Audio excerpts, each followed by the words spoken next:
Satellite উৎক্ষেপণে শীর্ষ 10 দেশের তালিকায় ইরান নাম লিখিয়েছে আরও আগেই। এবারের নতুন চমক নাহিদ-2 স্যাটেলাইট। প্রেস টিভি এক প্রতিবেদনে জানিয়েছে, পৃথিবীর কক্ষপথের নিম্ন স্তরের জন্য পাঠানো হয়েছে স্যাটেলাইটটি। পশ্চিমাদের ভ্রুকুটি এড়িয়ে সম্পূর্ণ দেশীয় প্রযুক্তিতে তৈরি নাহিদ-2 স্যাটেলাইটটি এমনভাবে তৈরি করা হয়েছে যাতে কোনো সমস্যা ছাড়াই এটি দীর্ঘ সময় ধরে কক্ষপথে অবস্থান করতে পারে। তেহরান টাইমস বলছে, 110 কেজি ওজনের স্যাটেলাইটটি উৎক্ষেপণে ইরানের পাশে ছিল বন্ধু রাশিয়া। এজন্যই শুক্রবার রাশিয়ার পূর্বাঞ্চলীয় নভোযান উৎক্ষেপণ কেন্দ্র থেকে উৎক্ষেপণ করা হয় নাহিদ-2।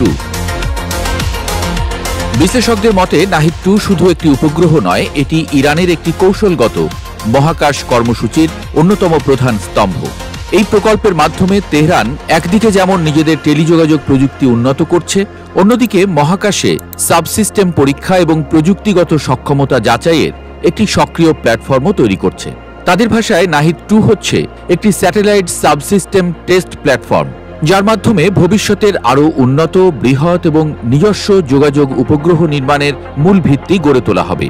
তেহরান স্পষ্টভাবে জানিয়ে দিয়েছে, এই প্রকল্পের লক্ষ্য শুধু মহাকাশে উপস্থিতি নয়, বরং সেই উপস্থিতিকে আত্মনির্ভর, টেকসই ও প্রতিযোগিতামূলক করে তোলা।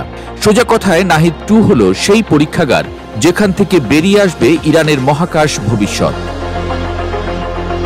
স্যাটেলাইট উৎক্ষেপণে বিশ্বের শীর্ষ 10 দেশের তালিকায় অবশ্য এমনি আসেনি ইরানের নাম।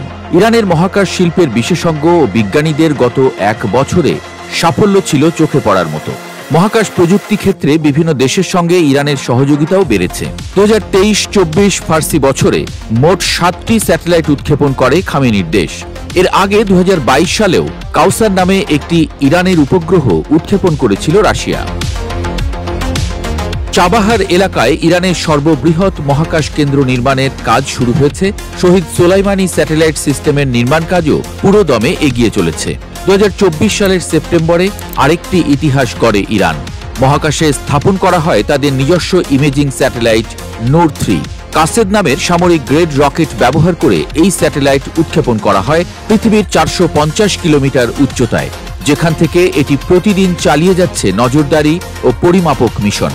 শুধু উৎক্ষেপণ নয়, গতি আর নিখুঁত পরিকল্পনার এক অপূর্ব সমন্বয় ছিল এটি। নূর-3 প্রতি সেকেন্ডে 7.6 কিলোমিটার গতিতে ছুটে বেড়ায় কক্ষপথে, আর উৎক্ষেপণের মাত্র 8 মিনিট 33 সেকেন্ডের মধ্যেই তা কক্ষপথে স্থাপিত হয়। এর মধ্যেই এবছর জানুয়ারিতে রাশিয়ার সঙ্গে 20 বছর মেয়াদী বিস্তৃত কৌশলগত অংশীদারিত্ব চুক্তি করেছে ইরান। সেই চুক্তি অনুযায়ী জ্বালানি, বিজ্ঞান, প্রতিরক্ষা ও মহাকাশ বিষয়ক গবেষণা সহ পশ্চিমাদের ভ্রুকুটি উপেক্ষা করে রাশিয়াকে নিয়ে আরেক স্যাটেলাইট উৎক্ষেপণ করে ইতিহাস গড়ল ইরান।